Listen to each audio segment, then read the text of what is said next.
Jamal Murray and Donovan Mitchell provided one of the greatest duels we've ever seen during the 2020 NBA bubble playoffs. They combined for 4 50-plus point games over the 7-game first-round series, which is more total 50-point games in a single postseason than any other in league history. It was like watching a game at 2K, frankly. We saw 360 layups, huge dunks in the lane, and countless perimeter jumpers and big-time clutch moments. Their performance also raised questions about the state of the game. Can a defense survive playing drop pick and roll coverage? Is the mid-range making a comeback, or did it ever really leave? Let's get into all that and analyze the blossoming games of Murray and Mitchell on this week's episode of The Restart. Hey you, I'm Kevin O'Connor and welcome to The Restart. We got a lot to get into today following the epic 3-1 series comeback from the Nuggets over the Jazz. Today we're going to break down the development and the performance of Jamal Murray, and then we're going to get into Donovan Mitchell. Jamal Murray's offensive success has long been predicated on his high-level confidence as a shooter. The Nuggets run him off screens and handoffs, and he shows off his dynamic shooting ability. But Murray exploded against the Jazz since he's become a potent shooter off the dribble. He's comfortable isolating and dribbling into a step back going into his left, or into a sidestep dribble going to his right. And he can do it against defenders of all shapes and sizes from any area on the court. Utah wing Royce O'Neal especially had trouble against Murray in the pick and roll. The Jazz play a drop-style pick and roll coverage, which is when the big Rudy Gobert drops to or near the paint. It's meant to influence the ball handler to take a jump shot, preferably from mid-range. The player on the ball, O'Neal, needs to fight over the screen and sprint back to contest a shot, but the on-ball defender can get caught on the screen, which leaves way too much space for the shooter.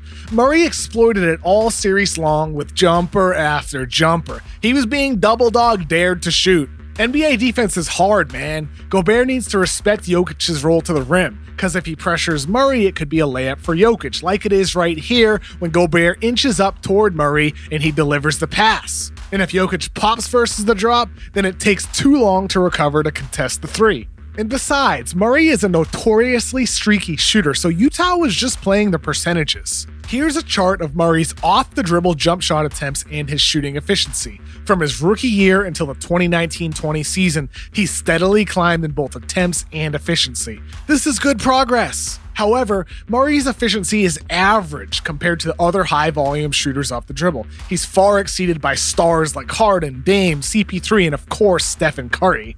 At least he's no longer hanging out with Wiggins and Westbrook. Those two try way too many mid-range jumpers for how inefficient they are as shooters. But the mid-range still has tons of value, especially in the playoffs. Sometimes the defender might neutralize the three-pointer, so you gotta take the two. From mid-range, Murray's got a whole bag of tricks with spins and step-throughs into floaters and just straight-up filthy step-back jumpers. As a college freshman at Kentucky and as a rookie, Murray had a loose handle, and that prevented him from easily creating separation for these types of shots, and he often had to pick up his dribble too. Now he can hit nearly anything late in the clock in big moments of big playoff games. Murray's jumper also opens up driving lanes for him. Here, Mike Conley is forced to go over the Jokic screen. Then Murray's subtle hesitation makes Conley think he'll step back for a jumper. Instead, he scores with the righty scoop at the rim. Murray fools Joe Ingles here again with the same move, but this time shows his ambidexterity with a lefty finish. Having touch with either hand is critical to scoring near the basket, especially against lengthy paint protectors like Gobert. Murray faces a packed paint here, but he changes rhythm to create space by elevating off his left foot and then finishing with the left hand. Murray shifts gears all the time, whether he taps the brakes just as he's about to leap to shield a shot blocker, or he'll throw in some fakes too. But for Murray to go from a player who can go off when his shot's on fire to a player who always scores in high volume with high efficiency, he needs to get better at drawing fouls. One of the main reasons he finishes with such craftiness is to compensate for his inability to handle contact. Murray averaged only 18.5 points this season. To become a 25 point per game guy, he's got to find consistency as a shooter and draw more fouls. He drew a foul on only 5% of his drives to the rim this season, which ranked near very good but not great scorers like McCollum and Van Vliet, and far from the likes of Harden and Beal, or other young guards like Fox and Levine.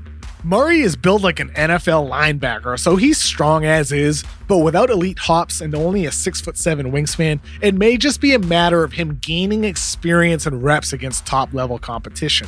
Still, at only 23 years old, Murray has already proven he can carry a team when he needs to, and he did it all while limiting turnovers and carrying a heavy load as a pick-and-roll playmaker, especially in the two-man game with Nikola Jokic. With more years of development, what we witnessed from Murray in the first round against the Jazz could be a glimpse of his future. So we saw flashes of greatness from Jamal Murray, and we saw that too on the other side from Donovan Mitchell.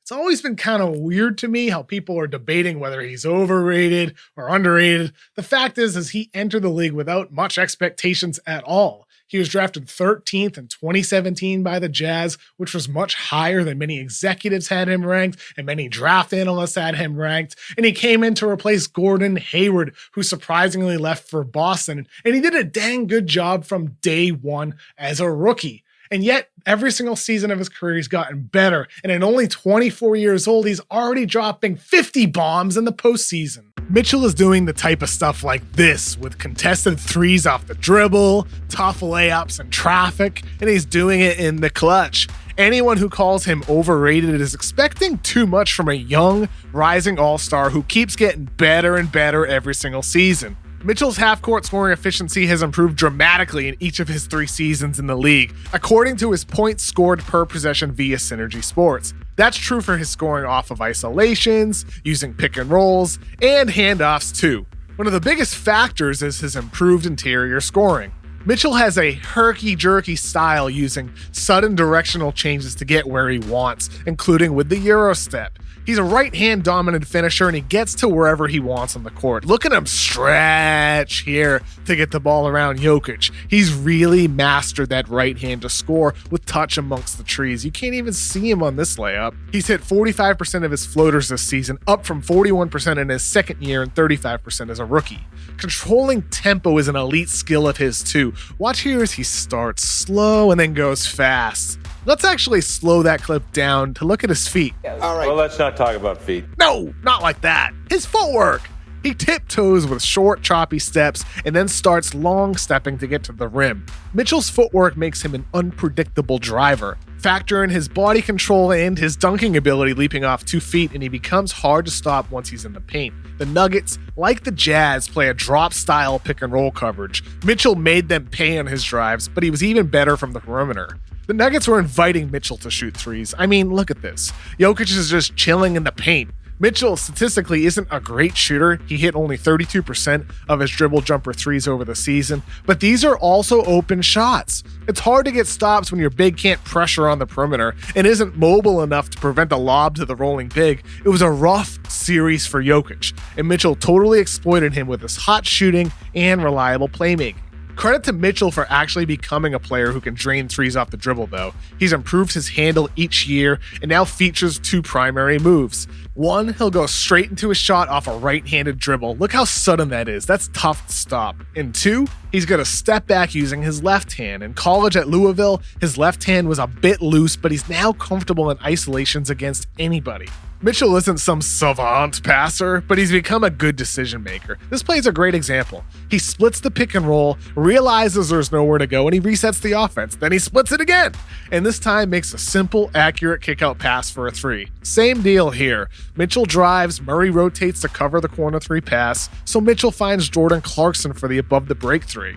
We're seeing signs of more, though. Here, he uses his eyes to manipulate Grant, and then he finds the open no-look pass for a corner 3. And he can deliver challenging cross-court feeds with velocity and precision. Mitchell's just in his young 20s, and he's already producing at an enormous level in the playoffs. His shooting efficiency needs to keep getting better over the full duration of the season, and there's room to improve elsewhere too. But with Mitchell, there's no doubt the Jazz have someone special. Murray and Mitchell were incredible in this series. And I've had a lot of conversations with people around the league this past week about what went into that. Of course, it's hot shooting, but it's more than that. A couple of assistant coaches brought up to me the fact that both Denver and Utah stayed in their base pick and roll defensive coverages. We alluded to that in the analysis of the both of them. Gobert dropped, Jokic dropped. and Murray and Mitchell were able to make the both of them pay. It's not that drop coverage is bad, it's just that variety is what makes it harder for offenses. We see this from teams like Toronto